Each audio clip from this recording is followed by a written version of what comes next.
Isa sa mga ituturing na hottest love team ay walang iba kundi ang love team ni Bel Mariano at Donnie Pangilinan. Kaya nga tinawag silang Don Bell ng mga fans. Alam niyo ba na sobrang in love sa isa't isa ang dalawa at talaga naman grabe silang magmahal at magpakilig sa isa't isa. Ito ang pag-amin ni Bel Mariano. Siyempre ay binuko din siya ni Donnie kung gaano siya inaalagaan ni Bel Mariano. Kaya naman ang mga fans ay tuwang-tuwa sa dalawang ito at hoping nga daw sila na magkatuluyan. Kaya ating alamin kung ano ba ang nagpapakilig sa kanila sa isa't isa.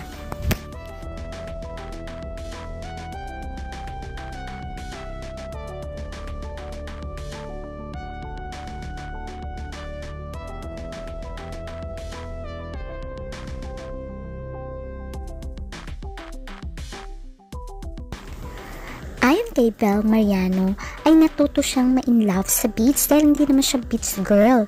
Pero nung tumapak daw siya sa La Union ay parang ayaw niya nang umalis doon. Natuto siyang mahalin ang beach dahil mahilig nga si Donnie sa beach. Kaya naman natuto siyang mag-surfing dahil kay Donnie.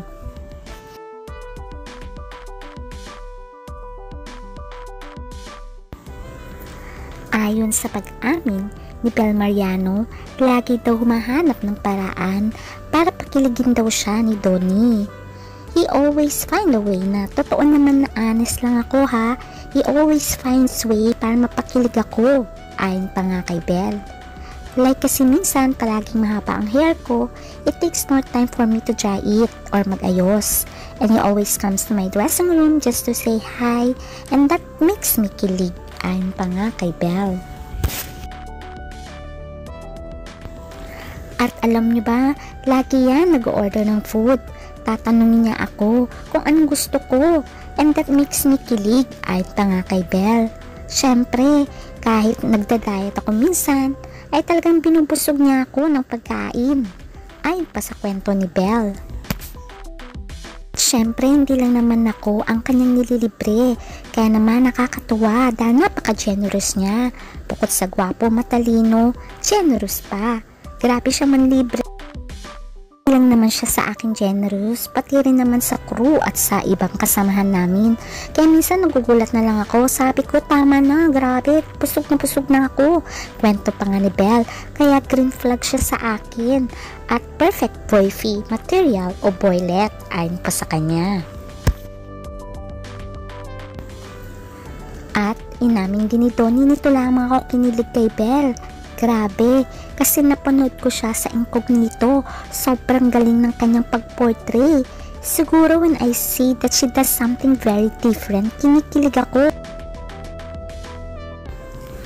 Nakikita ko kasi kung gaano kalaki ang kanyang binigay sa role at kung paano niya talaga binigay ang best niya. Kaya huling kilig ko nung pinanood ko siya sa Incognito. Bravo, ayon pa kay Donnie. Siyempre, ang maganda pa sa amin na nakikita ko nakapareho ko siya ay yung pagiging family-oriented, maka-Diyos, ganun. Iba naman ang magandang green flag ni Bel at saka mabango siya. Siyempre, lagi siyang mabango kaya nakakatuwa dahil gustong-gusto ko yung amoy niya. Saka iba-iba ang kanyang scent ha at gusto niya lagi fresh and fruity. Kaya naman tuwang-tuwa ang mga reporters kay Donnie.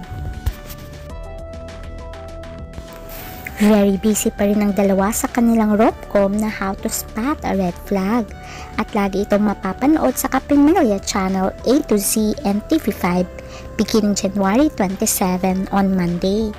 Kaya ating abangan ang kanilang rom-com na nakakatuwa at nakakakilig. For sure, matutuwa na naman ang lahat ng fans ng The New Gen Phenomenal Love Team dahil sa kanilang pag-portray sa bago nilang teleserye. At for sure lahat tayo ay matutuwa. Kaya ating abangan. Hanggang sa muli. Bye!